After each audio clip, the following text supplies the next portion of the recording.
Welcome to Business Innovators Radio, featuring industry influencers and trendsetters sharing proven strategies to help you build a better life right now. Hello and welcome to this episode of today's show. This is Mike Saunders with Marketing Huddle, and today we have with us Ron Hurst with Leadership, Developing Leaders, Inc. And Ron, welcome to the show, and let us know what got you started in this world of leadership, and what's your background? Yeah, well, thanks, Mike. I'm really excited to be with you today. And that's a really interesting question. My career has been a little different than the average. I actually spent about 25 years in manufacturing, and early on, I discovered something, that people really don't have a whole lot of ability to lead. And what I found was that, being a person of integrity, I decided that it's not my right to criticize someone if I'm not willing to put my money where my mouth is and step into this similar position. So what I found was throughout my career is that I had to take opportunities to develop my skill set and not criticize from a place where, it was more about armchair quarterbacking, if you will. Yeah. To me, if you're not going to be in the game, you don't have the right to complain. So that's really what got me started on this whole thing of leadership. What initially brought it to your attention that you needed to go deeper on your own leadership? Because that is a unique approach where, a lot of people just see fault and they point and they go, fix this or this should be, but you looked at it as I'm part of the problem and I can be part of the change as well. Well, I think that has a lot to do with the way that I was educated. I actually, again, a little bit of a different story. I have an engineering degree, and I tend to look at things from a systems point of view and look at how is this working. And it doesn't really matter whether it's a piece of machinery or a human relationship. To me, it's something that needs to be looked at and figured out. So what I would do is, I would look at the relationship I had with my boss. I'd see some of the behaviors that I was getting from there and wasn't particularly happy with it, but again, not complaining. How would I do it differently? And that took me on a journey, and I found some really powerful books early on. One of my favorite ones and favorite authors is Stephen Covey. He wrote this amazing book called Principle-Centered Leadership. It's one of my absolute favorites, and it transformed the way I look at leadership. So that's really what got me started and how it started to roll. I would suspect, and I have not interviewed or talked to hundreds of people in the leadership space, but I would suspect that coming from a manufacturing/engineering background is pretty unique. Do you find that you tend to attract those types of clients where your background really will help them based on what you've been able to experience, or is it pretty broad-based? You know what? You're hitting on a little bit of a frustration of mine, to be quite honest, because I do actually attract that kind of client. And the truth is that leadership is this universal kind of concept. It doesn't have to be that Ron only works with manufacturing managers, because the principles behind leadership don't change whether you're in a service environment or manufacturing, logistics, whatever, healthcare. It doesn't really matter. The same principles apply. But yeah, I actually have this affinity to work with engineers. In fact, one of my coaching clients right now is, as a vice president engineer working in a very technical area. And what I find is that what's really unique about the background I bring is because I'm an engineer myself, I can speak like an engineer, I think like an engineer, but I also have the ability to think and speak like everyone else. If that makes sense. Yeah, and I would say from a 30,000-foot view macro approach to business, let's say, and I know you will agree with this. You will not turn away clients if they fit your main profile, and you're not saying I will only work with, but when you do come at it from your background and you can speak the lingo and the inner workings and you can, you almost get in the mind of that client, I would suspect that it really brings an added level, a deeper level of coaching that you can bring because you've been there, done that, and gotten to the T-shirts. Yeah, you're absolutely right. There have been clients that I've referred to other people, and there just wasn't a fit. I mean, it's not really about what industry they're in. It's more what they're looking for, and I knew that I wasn't the best person to deliver it. But when there is a good fit, there's no question. I mean, the thing about being a good, effective leadership coach is exactly what you said, the ability to almost think what they're thinking. To finish, you could finish their sentences if you wanted to, but I mean, that's not a really good coaching technique.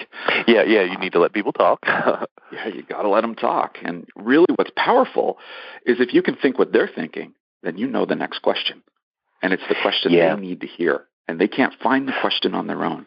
And and again, no matter what the industry is, because I fully agree with the fact that you're going to have some areas of specialties, your verticals, your niches and all that, but you're still going to have a manufacturing executive that's at his Rotary Club meeting or church the next Sunday and go, you've got to talk, and so that's going to happen. You're going to get people outside of any specific specialty. That's wonderful. But what I would suspect is when you get to almost, grand master level, when you can not only know their next question and where they're going to be going and where they need to go, but you then can craft specific questions that draw them to the answer that you want them or the question you want them to answer. And now all of a sudden they've arrived at the answer to the question and it was their idea. So rather than you being the consultant, let's say in that scenario, you become the coach and they go, wow, yeah, and they almost embrace it more because they came to the conclusion, but in reality, you led them there. Do you find that happening throughout your consulting? Well, if I may, I want to slightly disagree with the way that you characterize that. Okay. One of the things that I try and do is I need to figure out the next question that helps the client. I mean, ultimately, that is my core goal, is to help them achieve breakthrough results in whatever aspect of their career that they're struggling. So while I may have my own ideas of where they need to go, my best work is when I suppress that and make it really just about them. So when you say, you're asking questions that lead them to where you want them to go, that's not quite the way I approach it. It's more about where do they need to go based on where they're at. And how can I help them get you're there? handing the reins over to them.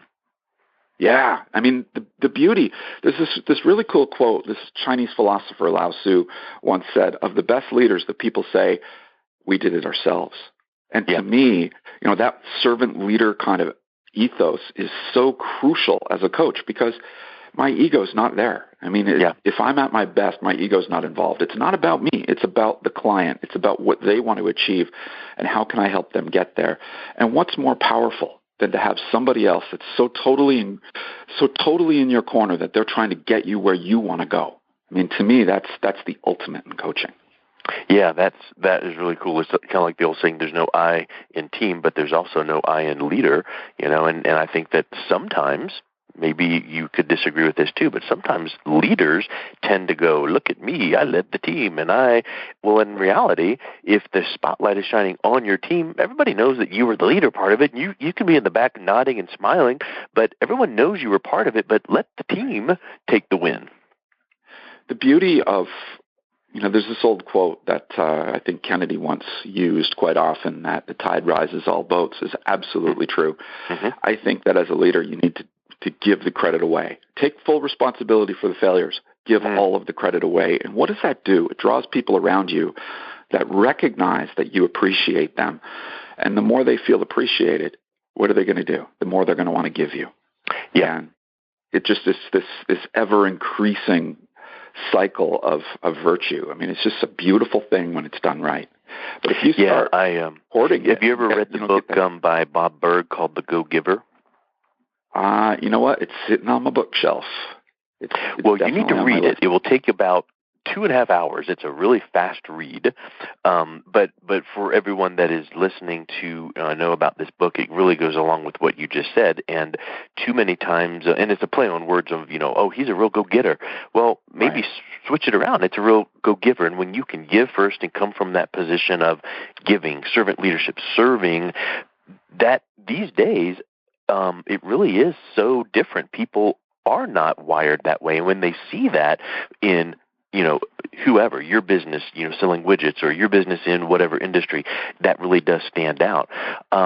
When you're talking to someone about your business and they're asking you, what are some of the typical questions that you get most from potential clients when they're just trying to understand what you do and if that could benefit from them? What are some of the initial questions or even some of the misconceptions that they might have about your profession? Sure, and there's a couple of different answers. Let me see if I can give you a cohesive answer here. So let me deal with the misconceptions first. One of the misconceptions is that coaching is for people who are weak or flawed in some way, and nothing could be further from the truth. I mean, what we talked about earlier, having someone in your corner that can help you find good solutions is such a powerful thing, and very few of us have the ability to do that for ourselves. I mean, we have a certain amount of skill, but when you put two people together, how much more powerful is that? So that's one of the major misconceptions, is that I don't need a coach.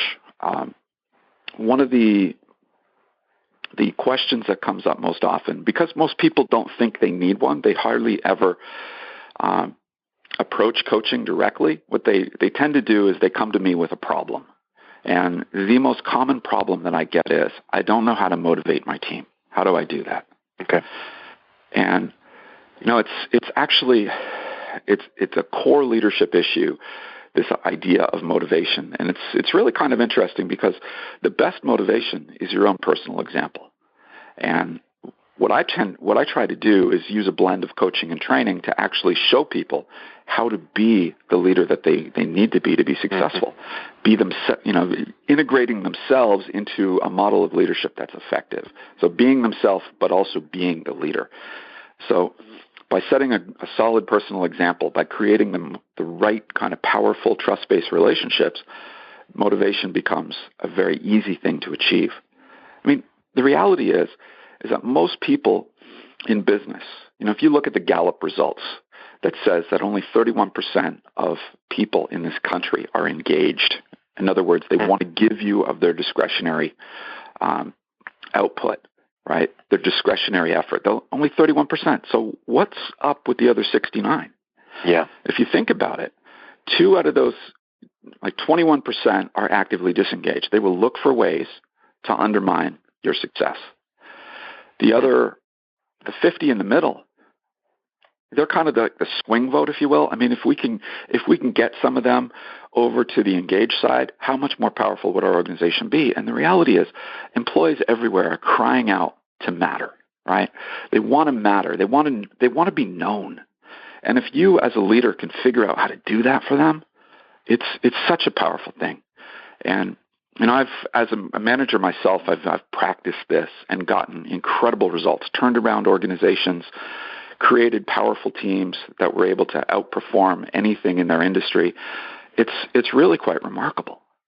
Yeah, you mentioned something that made me think of one of the teachings of Jim Rohn, and I'm sure he either came up with it or maybe he repurposed it from someone else from way back in the day. But the point is, to be most effective, spend more of your time and your money on perfecting yourself and personal development. And when that happens, then a lot of other things happen. And to your point, people around you see that. And if people around you are the people you need to lead, then they go, what's he doing? And I want to be part of that. Or he's doing what he says we should do, and I want to be part of that. And what's the net result? Number one, you are bettering yourself, because achieving a goal is not necessarily getting that goal. It's who you become in the process of getting that goal. So I think all of those things play together.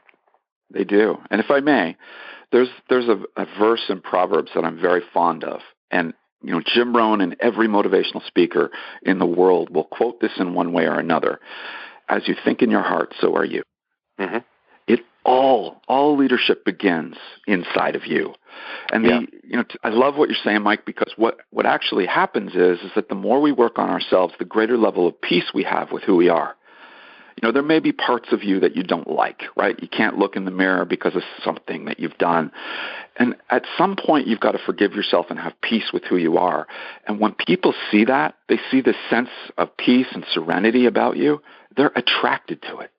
And I was literally this morning listening to a short talk by Les Brown, and the talk was about peace, and he quoted the scripture that Paul mentions in Romans about the peace that passeth all understanding. Well, we know that's a different kind of peace, and that's a different kind of a focus. But what I would say is, I think a lot of people think, oh, the Bible, that's old, bunch of old stories, that's old-fashioned. But guess what? It's relevant for today, and there are a lot of things like the verse you mentioned about having what's in your heart, and as a man thinketh, and there's books written to that point. There's so many things that are applicable for today. What I wonder is how you have found in your business, how do you integrate your faith into your business? Yeah, I absolutely do. One of the things that, as I was sitting as a plant manager in 2010, 2011, and looking at how much of my talent I was using, and I'm just really staring in the mirror going, what the heck are you doing here? There's so much more. So I started this training and development coaching business with the intent of growing God's people everywhere. And the reality is, if you think about relationships in a business context, and I'm going to tie this back into the greatest commandment. If you think about relationships, what would it be like if a manager loved their employees? And I don't mean like the erotic kind of love. I mean the philios, the brotherly kind of love, and the agape, the sacrificial love. If we can get those figured out, can you correct in love? Yes. Can you encourage in love? Yes. Can you challenge in love? Yes. I mean, to me, love is the right standard. Now, the interesting thing as a trainer, I teach people how to love their employees. Do I use that word? No, because it'll scare them away. Yeah, right. But the reality is, if we can just develop relationships that are trust-based and caring-based, we can change the world. I would almost say something like, maybe in certain industries or verticals, certain languaging is used all the time. Have you ever seen those blog posts of, here's the top business cliches never to say again, and it's like, customer centric, and all these words that's like, I use that one, and I wonder. About a week ago, I got an email and I'm on Seth Godin, one of the marketing gurus of our time, on his blog distribution feed, and one of his recent blog posts was talking about how do you email people what's the languaging in your email, and he's making the point, write like you talk. Meaning, don't use these big old words. Just talk to people. And maybe the word love is misinterpreted in the business setting, but how can you use that term without using some of the sterile, generic corporate speak that we all tend to use, so that those leaders go, doggone, that kind of is about love or caring or compassion. And I think that really will then, when they get that, the light bulb goes on, it resonates with them, and they go, I could do that. Right. So let me share with you a little example that I use when I teach leaders how to be effective communicators. I believe that the most important skill in communication is actually listening rather than speaking, which is, kind of a reversal if you think about it. So I do this exercise where somebody has a little script, right? Whatever the story is, and they're going to talk to another person in the class. And the other person, I take outside, I say, all right, here's what I want you to do. I want you to go back in and do everything wrong. I want you to start a side conversation. I want you to check your cell phone. I want you to crack a joke. I want you to change the subject, whatever, right? Just don't listen. And then we go back in, we do the exercise, and I only let it go for about 30 seconds because sometimes people get really, really upset when this happens. Yep. So I end the exercise, and then I do a debrief. And the key question that I ask them is, how does that make you feel? And what I get is disrespected, frustrated, angry, like every day, right? I mean, they give me all these statements. And what often happens is they connect on an emotional level to what ineffective listening actually looks like. And then I can turn it around on them and go, if you don't know how to listen, that's how you make your employees feel every day. Now think about that. And you sound like you're well-read and well-versed in quotes, so I'm going to give you a quiz. What you just said makes me think of a quote by Maya Angelou. Oh, yeah. Yeah, I know that quote. People will will forget what you said to them, but they'll never forget how you make them feel. And okay, yeah. I mean, and I'm sure I butchered the quote, but the point is, yeah, people, you can say something and people forget that, but ooh, that made me feel good, bad, indifferent, whatever it is, they'll remember that. And I think that is so powerful. I really do. So you are a speaker, author, a training and development leader. How do you integrate all those together? How does that fall into place? And tell us a little bit about your books. You have a couple published. Sure. Well, how I integrate it together is that the majority of my business starts as training. Companies often have a transactional need for problem-solving skills or communication skills or conflict management. So what I do, it's all about relationships, right? So I get in, I do the first class, and as I'm doing the first class, I get to know everyone and start to really see what their issues are and then start a conversation at a deeper level with their leaders. So that's how I integrate it all. The books that I've written, and I've written two. The first book is called The First Questions. From a marketing perspective, probably a horrible title because everybody's like, well, what are you talking about? Well, there's question number one. But it's really a leadership development coaching book, and these are the first questions I would ask you if I were sitting across from you trying to coach you. My second book, The Snafu Principle, is all about communication, and it's about how to actually develop yourself, develop the inner workings to become an effective communicator and then understand how to do it with another live human being. So both of those books came out of my coaching practice, right? Dealing with leaders on a day-to-day basis. What kind of questions am I asking them? Why are they important? And what are the challenges that people have in communication? And I'm really proud of the fact that my second book, the Snafu Principle, actually hit number one in 3 different categories on Amazon earlier in October. And, they're both doing well, but the intent, I don't know if you find this, Mike, but when you read a book, how often do you find a book that is about the what of a subject? I mean, this is what a leader is. This is what communication is. Very few of them, from my experience, and I've read a lot of books, actually deal with how do you do it, right? Because if you think about it, what we really need, we need more than what, we also need the how. And without the how, the book is just a really nice idea that now I got to figure out how to apply. And honestly, for me, the difference between a coach and a consultant is exactly in that statement. It's the how. A consultant can come in and tell you how to do stuff, but do they really understand you? Do they understand your business? Yeah. A coach doesn't need to know your business. They need to help you know yourself. Yeah, better sometimes you don't know what you don't know. That's exactly right. It's the start of learning is to figure out what you don't know. Awesome. Well, I think we could talk for about 3.5 or 4 more hours, but we want to keep it nice and succinct. So if people want to learn a little bit more about you and your business, what's the best way to reach you? What's your website? And what are some of the things that you could offer them if they visit your site? Yeah. Okay, so first of all, the best way to contact me is through either my website or my email address. My email address, ronh@developingleaders.co. And I'd love to have gotten .com, but somebody wanted way too much money for it, so I've got .co. Yep. And the website is same, developingleaders.co. And, if any of your listeners are interested and they contact me directly and set up a strategy session, just spend a half hour with them and talk to them about what their business needs are, I'd be happy to send them a free signed copy of either of my books of their choice. Nice. Awesome. So definitely check out Ron and his website and the different offerings. He's got a lot of content on there. And again, that is developingleaders.co. And Ron, thank you so much for your time on the interview today. We really appreciate getting to know you. It's my pleasure, Mike. Thank you for the opportunity. Thanks for listening to Business Innovators Radio. To hear all episodes featuring leading industry influencers and trendsetters, visit us online at businessinnovatorsradio.com today.